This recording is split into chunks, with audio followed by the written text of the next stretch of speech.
Welcome to David Talks Stuff. Ukraine War Update for the 4th of January 2025. Now, Europe, of course, has decided that it will hold its own. Pardon me. Start again. Europe has decided that it will hold its own peace conference and put forward its own peace plan for Europe. This is the grand mistake of the buffoons, the sycophants, the clowns and buffoons, and idiots that are allegedly representing Europe, but they don't. They're the World Economic Forum stooges, patsies for what goes wrong, tools of the billionaire class who rob Europe and have destroyed it with their wars, all because they are such snobs, greedy, insignificant fleas. In this grand scheme of things, they are 0.00000 infinitum % of the known galaxy. But they're such self-important and so corrupt, and politicians are so corrupt, that they do the biddings of the bankers, the war profiteers, and the power brokers, who have no power without the masses, but the masses simply do not care enough about their own survival. They somehow think that the collective is going to be a warm embrace instead of an uncold, uncaring overlord, an overbearing overlord. But there are many strategic fails in the war in Ukraine. First was escalation. When it was the war in Donbass, they had an agreement. They escalated. They doubled down. Every time Ukraine broke the agreement, they would blame Russia and just keep on sending arms to Ukraine. That was their first mistake. Once Zelensky's predecessors knew they could keep wringing money out of Europe, they kept the war going.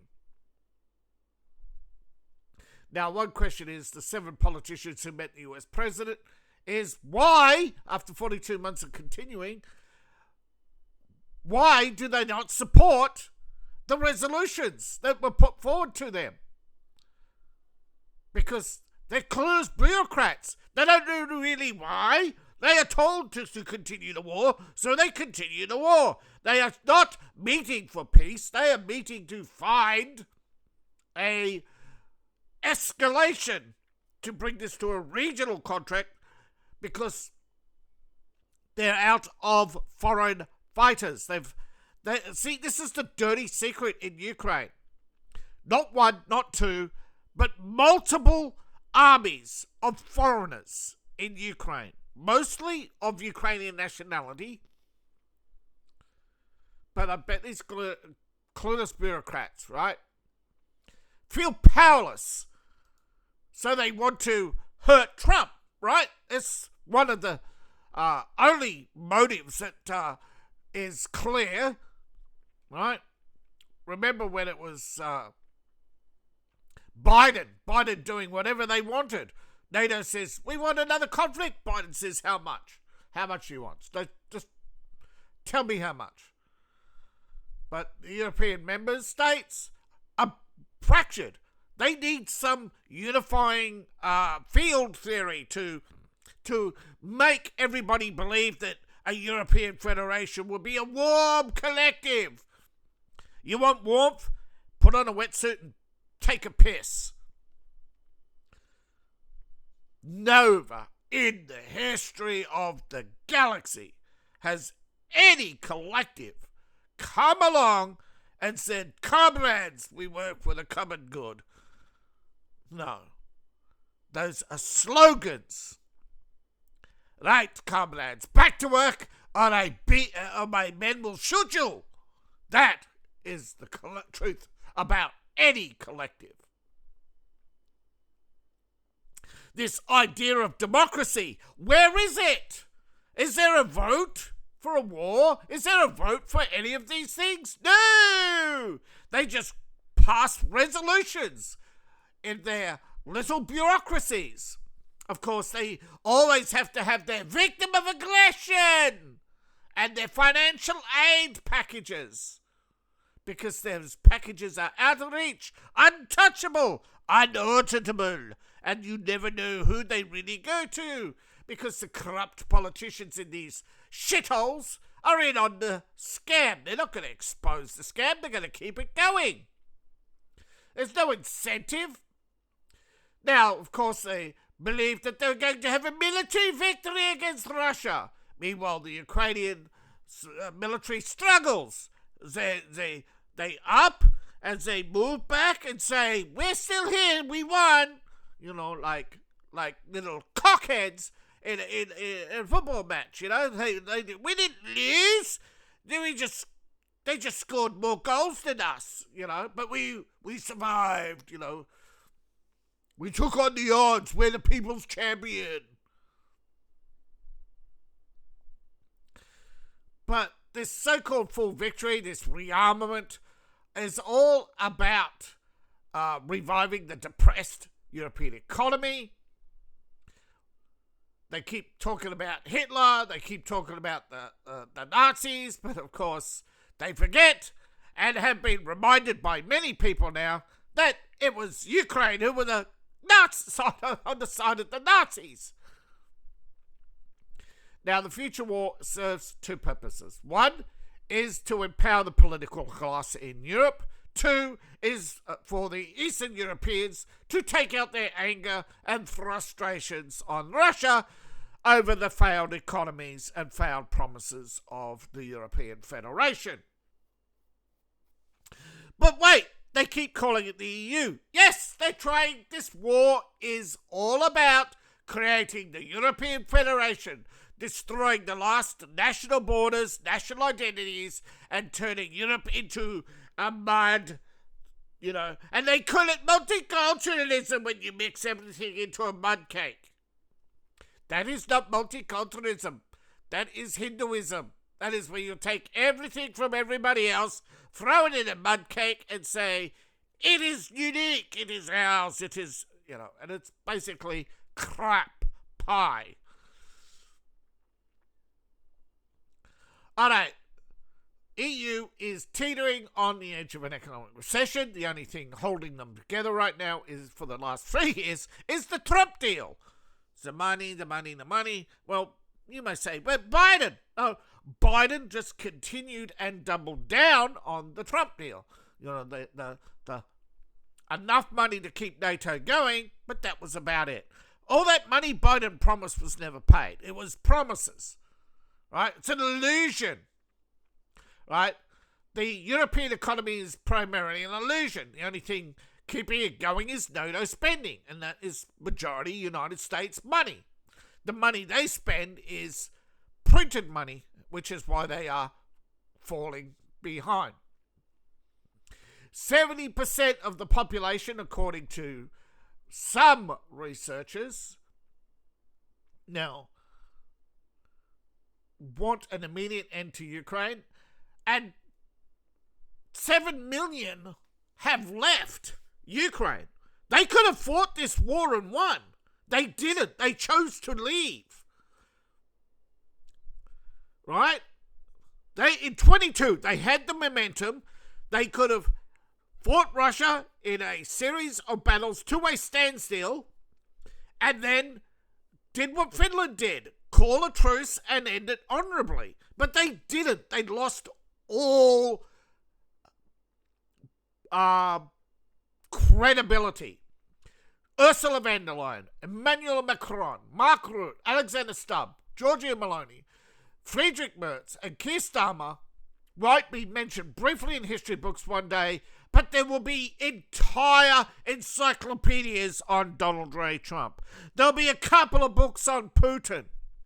Most of these leaders will have nothing but footnotes in history as corrupt, inept, and sycophants. They keep trying to regain the center stage using war.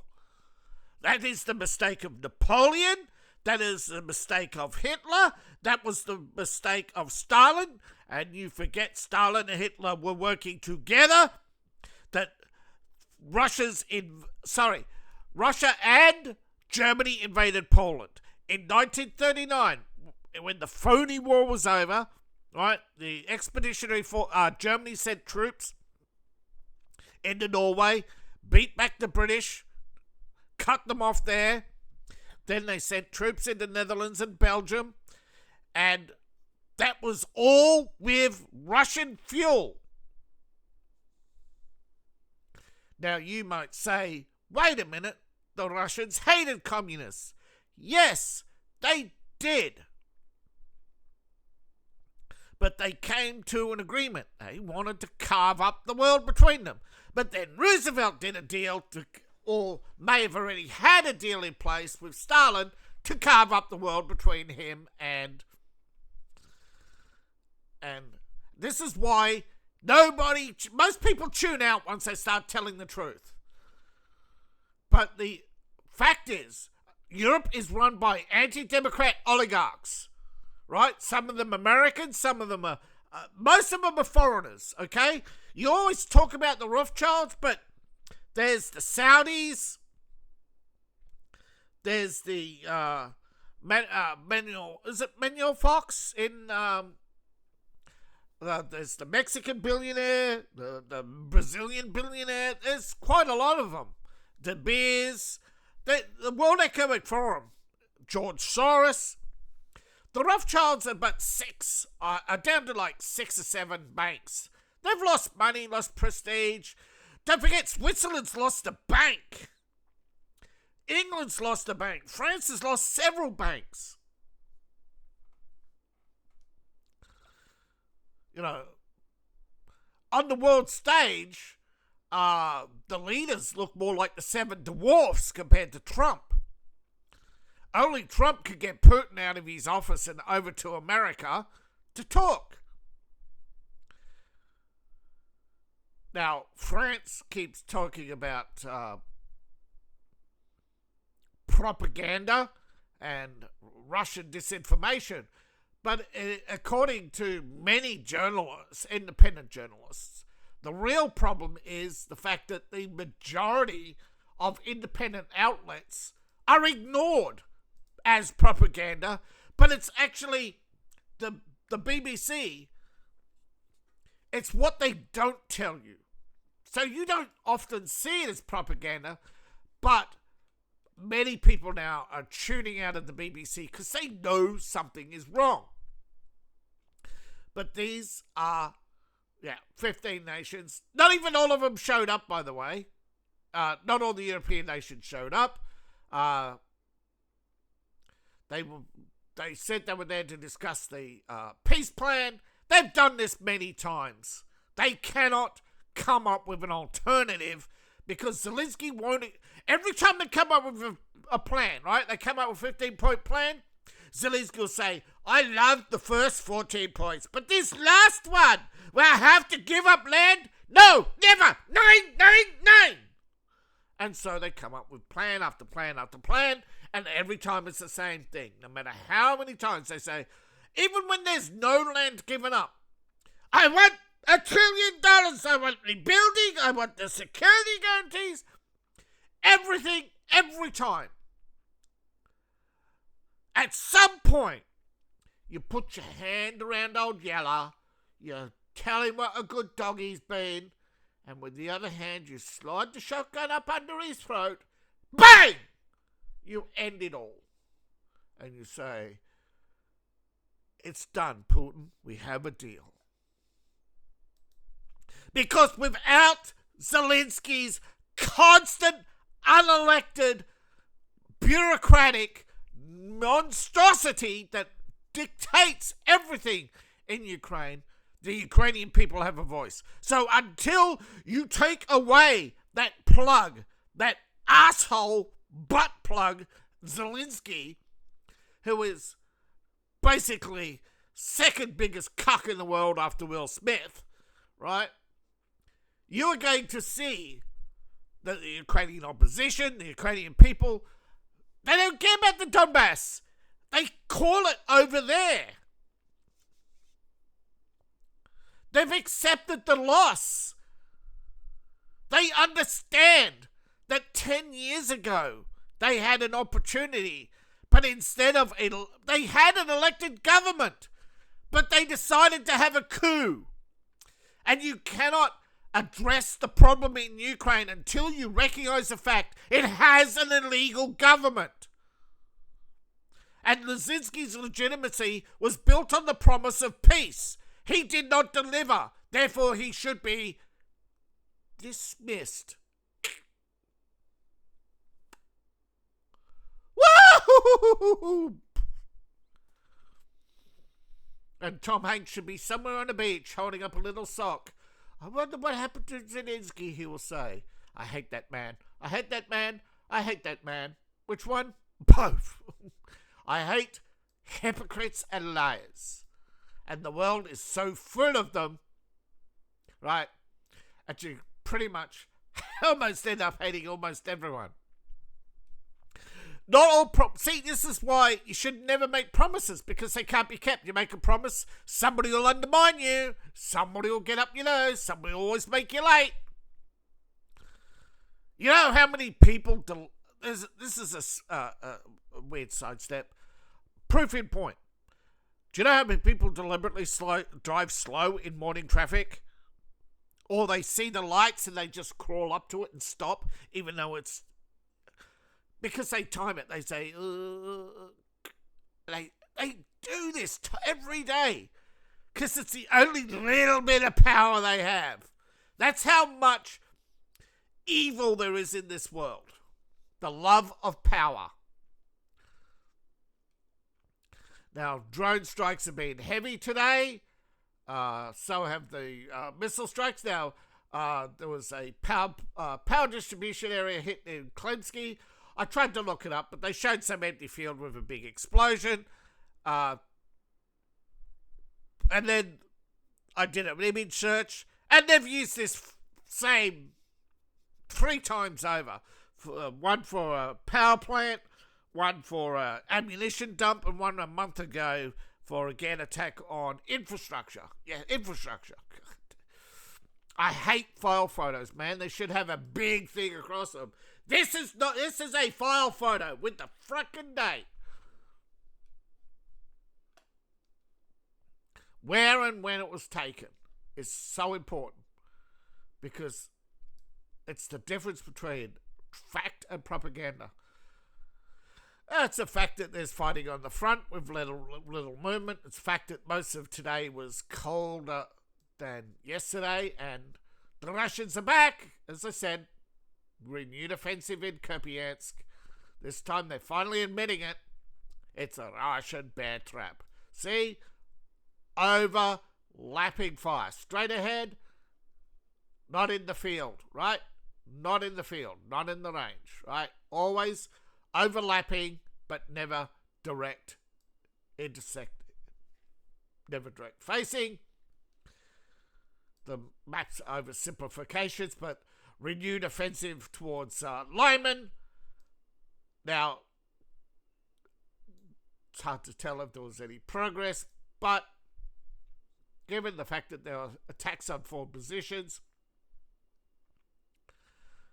see,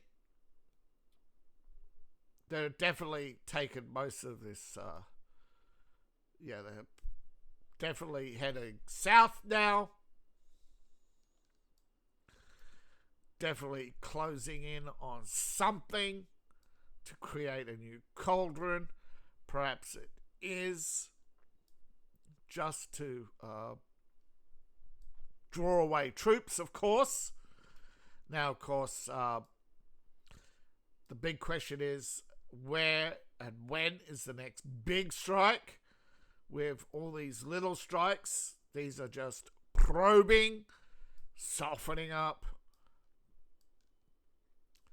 testing the waters, seeing what's out there, seeing how the Ukrainians respond.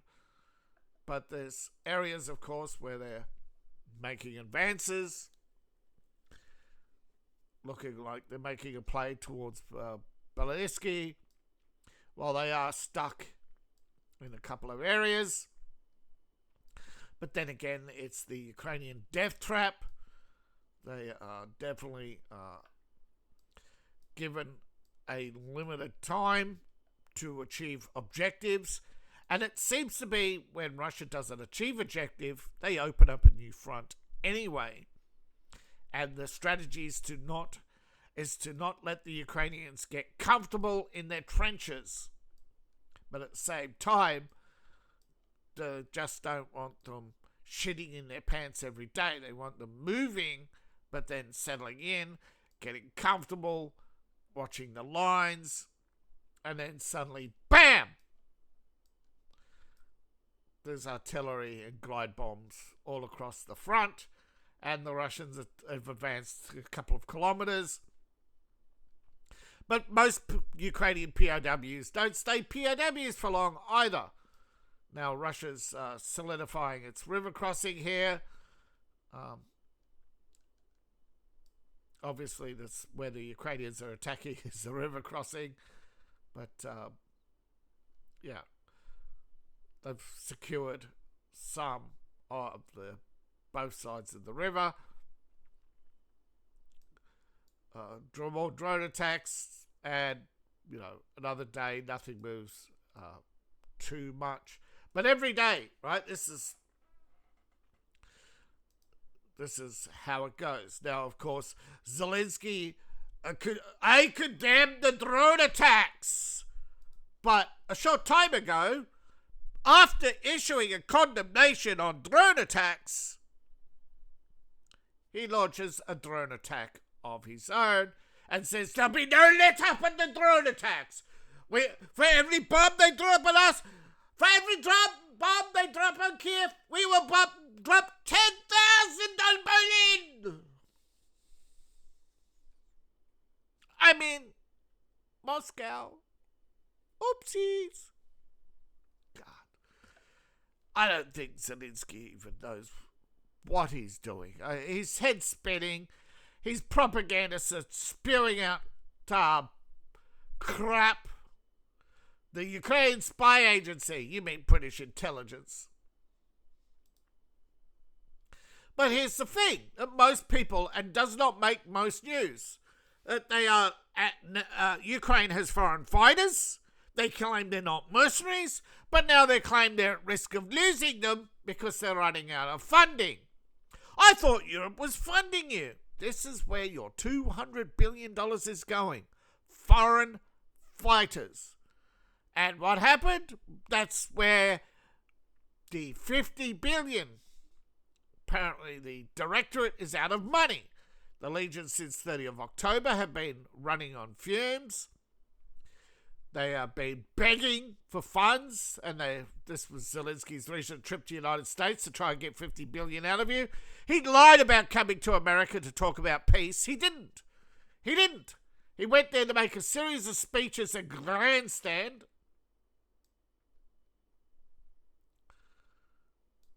Oh, here we go. Went there to make a series of speeches and grandstand and was physically ejected from the genocide center. You think he would be welcomed.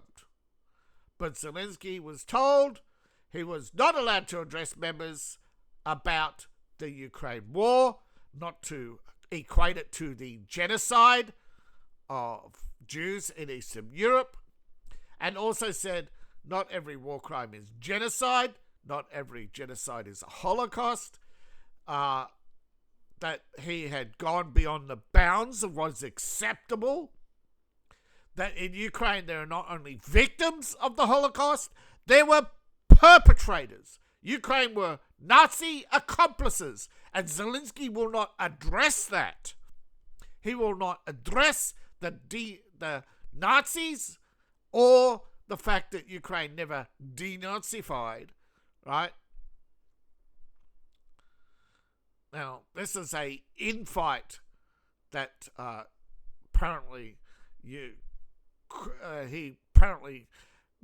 Zelensky went crying to Israel, but apparently Israel also called it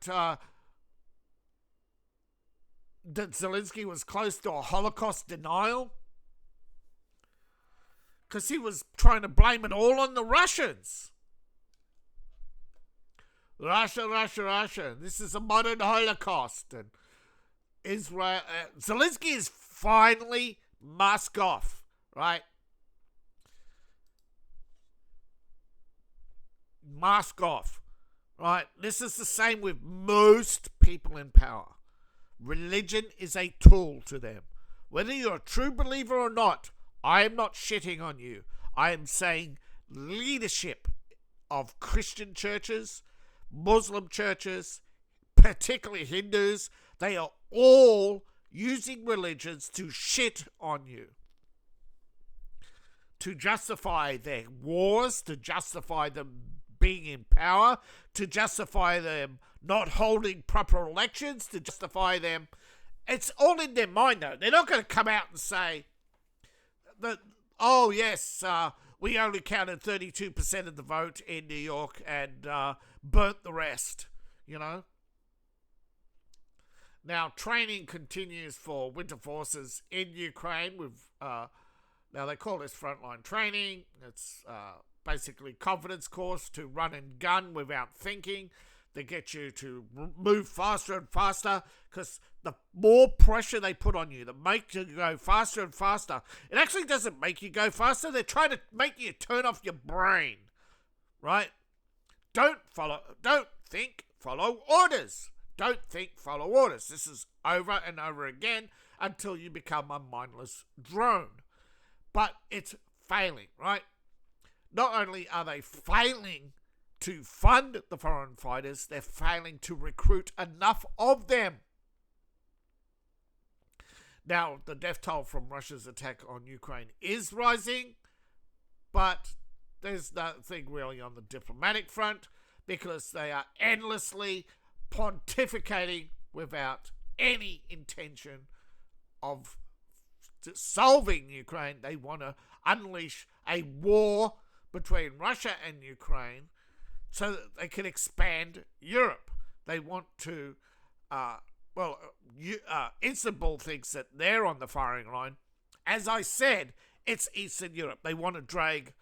Poland seems to, they have those in Poland who want to go to war, and those who are like Tusk, they're pushing Robert Tusk around, Estonia and others. They're trying to push them around now, because they're starting to wake up and realize that they're on the front line, and that there's a war. It doesn't matter win or lose. They're devastated. Poland, for the first time since, I think, in a long time, since the 30s, has surpassed France in productivity. Now, this is Serbia's big mistake. Remember when Serbia was surging? All of a sudden, the Muslim neighbours came out in force. The KLA came out of nowhere and started killing. And Clinton says, we got to support these freedom fighters and the liberation of Kosovo. It was all to plan. And it went to plan because less people were aware of what happened, because there weren't enough people around to warn you that this happened in World War II, this happened in the World War I. People weren't paying attention, and now they're not paying attention again. But at least now, right, there's enough people who remember the Iraq War, the lies of the Iraq War, the deception was from both parties. Biden was pushing the Iraq War since 98. You had the Kosovo War that was being pushed by Clinton even before he ran for election.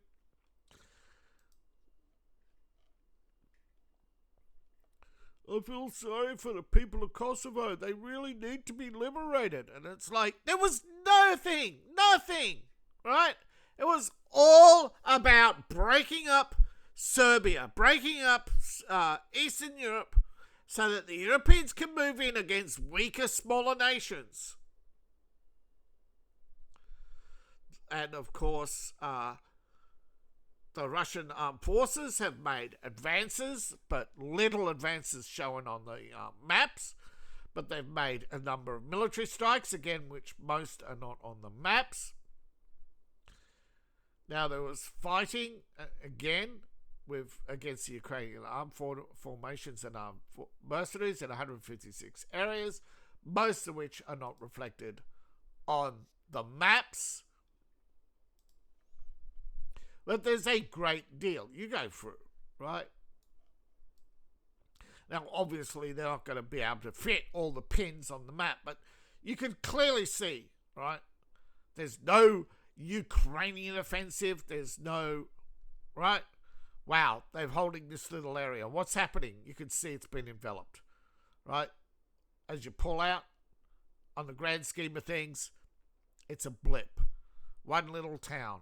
A phony airstrip, a piece of pride, and had the original red line, the original agreement being held in place, Minsk II, we would have had a year of truce, of monitoring, of election. There'd been elections,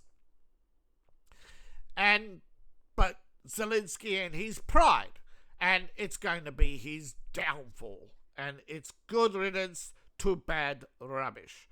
The man is nothing more than a gutless puppet.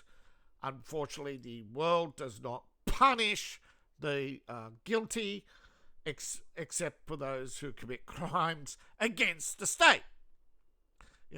When it comes to state actors, there's very little punishment. And that's why I think a lot of people are sick and tired of the establishment. They're gutless, but the problem is, so are the people who don't stand up to them. It's the people who tune out. They start a video, watch 5 minutes, and then they tune out. Because they're gutless. They see themselves in the mirror, and they can't stand what they see. That's why they lash out at you. That's why feminists lash out at you. They're cowards. They always want you to do something. Thank you for watching. Please like, share, and subscribe. Please support the channel. You can support me on Ko-Fi, Patreon, buy my books, buy my merch. All my links in the link tree, description below, or in my profile. Thank you to each and every one of you. And of course, you can scan the QR code on the screen. See you in the next video, and bye for now.